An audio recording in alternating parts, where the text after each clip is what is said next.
President Trump removed his controversial chief strategist, Steve Bannon, as a principal member of the National Security Council, a posting made in January that drew widespread bipartisan criticism. Trump also restored the chairman of the Joint Chiefs of Staff and the director of national intelligence back into the Principals Committee after they were removed in January. Now, the Principals Committee has traditionally included top cabinet security officials who debate and make national security policy decisions.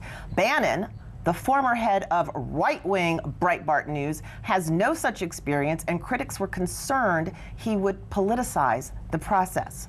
Now, White House officials said Bannon was brought into the NSC to keep an eye on then National Security Advisor Michael Flynn.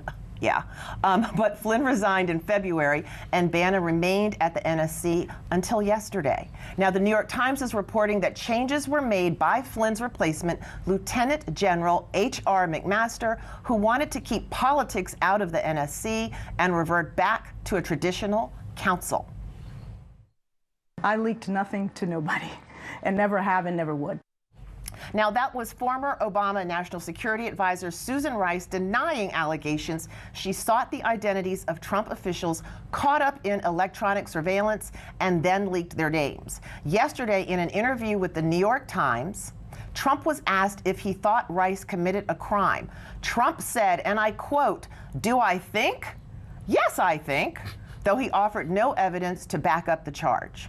Now, he also predicted, and I'm quoting again, the Donald, "I think it's going to be the biggest story. It's such an important story for our country and the world. It is one of the big stories of our time." A spokesperson for Rice released this statement: "I'm not going to dignify the president's ludicrous charge with a comment." Now, joining us by phone from Raleigh, North Carolina, is my favorite analyst on all things national security, Malcolm Nance, counterterrorism and terrorism intelligence consultant and author of the book, The Plot to Hack America. Good morning. Good morning. Glad to be here. Thank you so much for joining us. Malcolm, I want to let you know that we've also got on our panel here in Washington Dr. Wilmer Leon III, India Gary Martin, and Jason Johnson, and we're all waiting with bated breath to speak with you about this. Let me ask you, before we get into the details, I have a quick question that maybe with your intelligence hat on, you can help me understand what this means. In explaining his demotion from the National Security Council, the Wall Street Journal quoted Steve Bannon as saying, and I'm quoting him here, that Susan Rice operationalized the National Security Council, and he was put on to ensure that it was de-operationalized, and that General McMaster has returned the NSC to its proper function. What does that mean? Well, I noticed everyone's laughing. Principally, I think it means that Steve Bannon had a strategic vision to change the direction of the United States and the national security state away from being, certainly by using the National Security Council, away from being the defense organization, defense-oriented organization that it is, which, you know, keeps the United States safe, fights wars, to more of a political body that would execute the president's strategic policy decisions.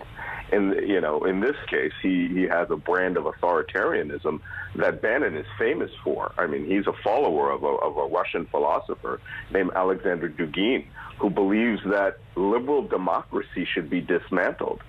And certainly at his time as editor at Breitbart, you can see where those underpinnings of his belief came out. I think he intended to take the United States via the National Security Council into this sort of empire-style dimension where political philosophy would drive every aspect of the national security state. Now, what's happened is it's going back to normal. I mean, Steve Bannon was put on the National Security Council, but the chairman of the Joint Chiefs of Staff was taken off the National Security Council. Let me interrupt you for a second. I have a question for you, because do we have something to fear? Because yesterday, again, this is the Wall Street Journal quoting Bannon, but Bannon basically says Flynn is gone. He has stepped down because General McMaster's vision for the National Security Council is the same as the president's and that of Steve Bannon. So do we have something to fear? No, I don't think so at this point. I think what you have is General McMaster finally exercising his authority and understanding where the fault lines within the White House lay at that point.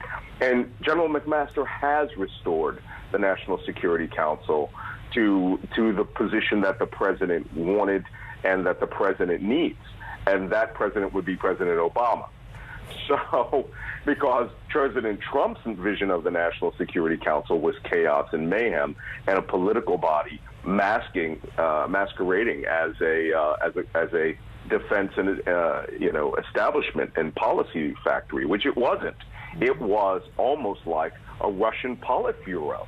And that's why with the outrage that occurred when the chairman of the Joint Chiefs of Staff and other senior military and intelligence officials were taken off the National Security Council. Steve Bannon certainly did de-operationalize it. It took away all of the operations of government that would be necessary to create policy to defend us. That balance has been restored now. So, Jason Johnson. Question for So, Malcolm. Morning, Nance. Good to speak to you, as usual. Morning, Jason. So, this is my main question, and you and I, we've had this conversation multiple times. You know, Steve Bannon is a white nationalist. He wants to create a white nation state. He wants to make America unsafe and uncomfortable for people of color. He doesn't want people to come here. He wants to kick people out, and he wants to suppress the people who are here. Just because he's no longer on the National Security Council, does that not mean that he's, it doesn't necessarily keep him from still having influence in speaking into President Trump's ear? And so, are we sort of out of danger with him no longer being on the Security Council, or is he just in a place where we can't watch him as much? Because that's my primary concern with this move. It feels very much like, don't throw me in that briar patch. Now he doesn't have to go to boring meetings, and he can spend all his time sitting on Donald Trump's shoulder. Well, you're absolutely right, and that's the image that I had. He is the left shoulder devil. Right? Yeah. So, and prior to this, there was no other, there was no angel on the other shoulder. Right. What we have now is we have a mechanism for normality within the national security establishment. General McMaster is, of all things, he is a loyal servant to the United States. That's unquestionable. He also, and I know this from interactions with him, he doesn't suffer fool's gladly. And that's why one of the first things he tried to do was get rid of, Ezra Cohen-Watnick, the 30-year-old director of intelligence policy on the National Security Council. At 30 years old, you should be pushing coffee cups around the table and opening the door. I mean, I'm 55. I've been in intelligence 35 years. I'm not qualified for that job. So, Malcolm, we're going to lose you quickly, so I want to throw up a graphic and throw it to you and the panel real quickly. Quick question about Susan Rice. If we can have that graphic, I'd appreciate it. The Hill reported a couple years ago about Susan Rice and Donald Trump having an interaction at the White House Correspondents' Dinner. Reportedly, Donald Trump gives Susan Rice a huge hug. Somebody actually said that after the hug, she and whoever she was speaking with could be heard saying that it was something like molestation.